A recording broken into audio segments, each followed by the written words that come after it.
केंद्रीय मंत्री नितीन गडकरी यांना आबासाहेब वीर सामाजिक पुरस्कार 2025 जाहीर. लवकरच पुरस्कार वितरणाची तारीख होणार जाहीर.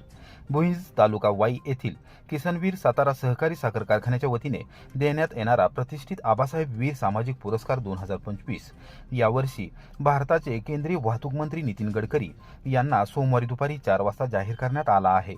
या पुरस्काराची घोषणा कारखान्याचे व्हाईस चेअरमन प्रमोद शिंदे यांनी केली आहे.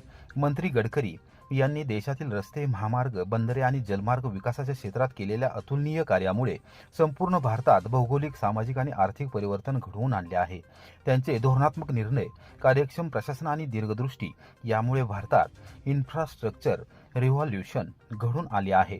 नितीन गडकरी यांचा कार्यकाळ हा सतत नवकल्पना, पर्यावरणपूरक तंत्रज्ञान आणि दीर्घकालीन विकासदृष्टी यांचा संगम मानला जातो.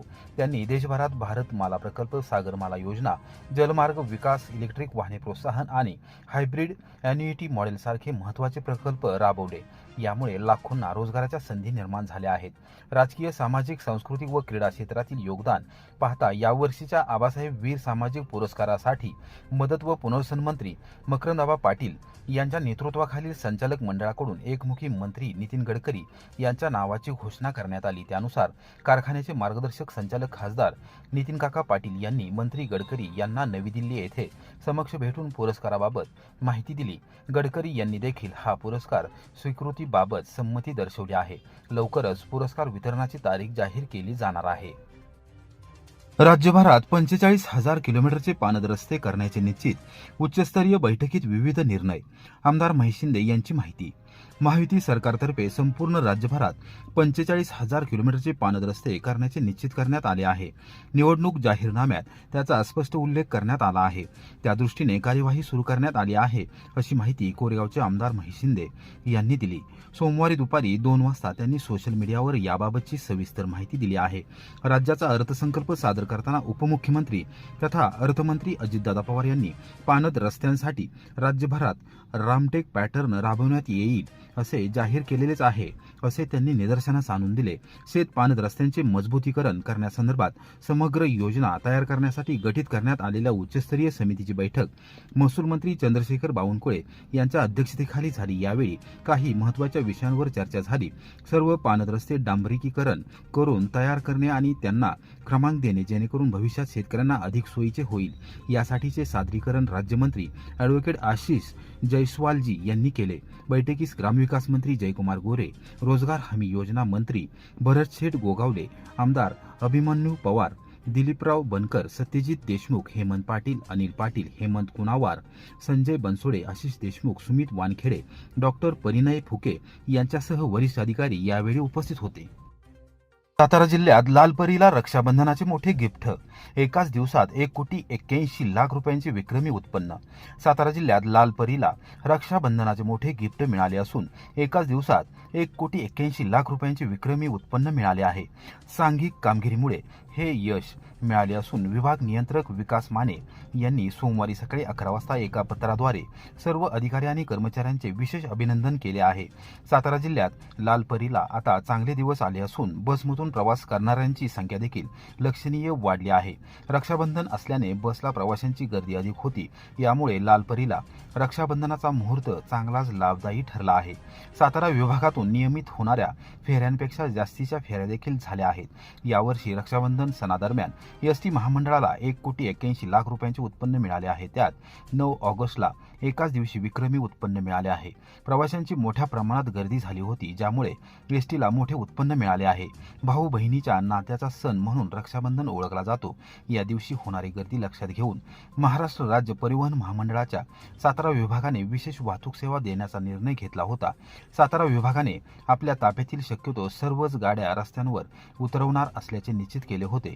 यामध्ये स्थानिक पातळीसह लांब पल्ल्यांच्या ठिकाणीही जादा गाड्या सोडण्याचे नियोजन केले गेले होते.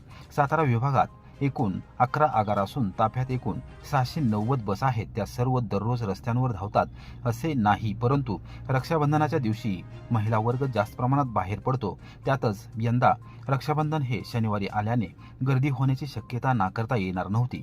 त्यानुसार 3 दिवसात जादा गाड्या सोडण्याचा निर्णय घेण्यात आला होता.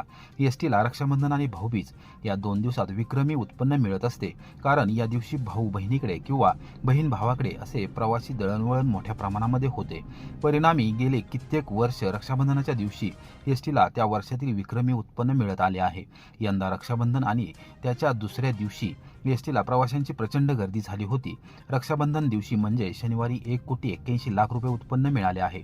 एवढ्या मोठ्या प्रमाणात प्रवाशांनी दिलेल्या प्रतिसादाबद्दल विभाग नियंत्रक विकास माने यांनी आभार मानले आहेत. घरी सण असून देखील कर्तव्याला प्राधान्य देत विक्रमी उत्पन्न आणणाऱ्या एसटी कर्मचाऱ्यांचे त्यांनी विशेष अभिनंदन केले आहे. नारायणवाडी येथे ग्रामस्थ आणि शेतकऱ्यांच्या पाण्याच्या निचऱ्याची समस्या कायमस्वरूपी सोडवणार आमदार डॉक्टर अतुलबाबा भोसले. शेतकऱ्यांसमवेत केली पाहणी. नारायणवाडी येथे ग्रामस्थ आणि शेतकऱ्यांच्या पाण्याच्या निचऱ्याची समस्या कायमस्वरूपी सोडवली जाणार आहे. राष्ट्रीय महामार्ग विकास प्राधिकरणाच्या अधिकाऱ्यांना याबाबत स्पष्ट सूचना देण्यात आल्या आहेत. तात्पुरती व्यवस्था करून मार्ग काढला जाईल अशी ग्वाही भाजपचे जिल्हाध्यक्ष आमदार अतुलबाबा भोसले यांनी दिली. शेतकऱ्यांच्या सातत्याने होणाऱ्या मागणीवरून आमदार डॉक्टर भोसले यांनी सोमवारी दुपारी 1:30 वाजता प्रत्यक्ष पाहणी केली. शेतकऱ्यांना सर्वात मोठा गटरचा त्रास होत आहे. गटरची उंची रस्त्यापेक्षा थोडी जास्त असल्यामुळे पाणी मोठ्या प्रमाणात साचत आहे. पाणी साठल्याने शेतीचे प्रचंड नुकसान होत असल्याने शेतकरी वैतागले आहेत. याविषयी मार्ग काढला जाईल. महामार्ग विभागाचे अभियंते आणि राष्ट्रीय राजमार्ग विकास प्राधिकरणाच्या अधिकाऱ्यांशी चर्चा झाली. नियमानुसार गटरचे काम झाले असल्याचे अभियंत्यांनी सांगितले आहे. मात्र शेतकऱ्यांना होणारा त्रास पाहता याबाबत योग्य ते पाऊले उचलून कायमस्वरूपी तोडगा निघावा यासाठी नव्याने प्रस्ताव तयार करण्याच्या सूचना आमदार डॉक्टर भोसले यांनी त्यांना दिल्या.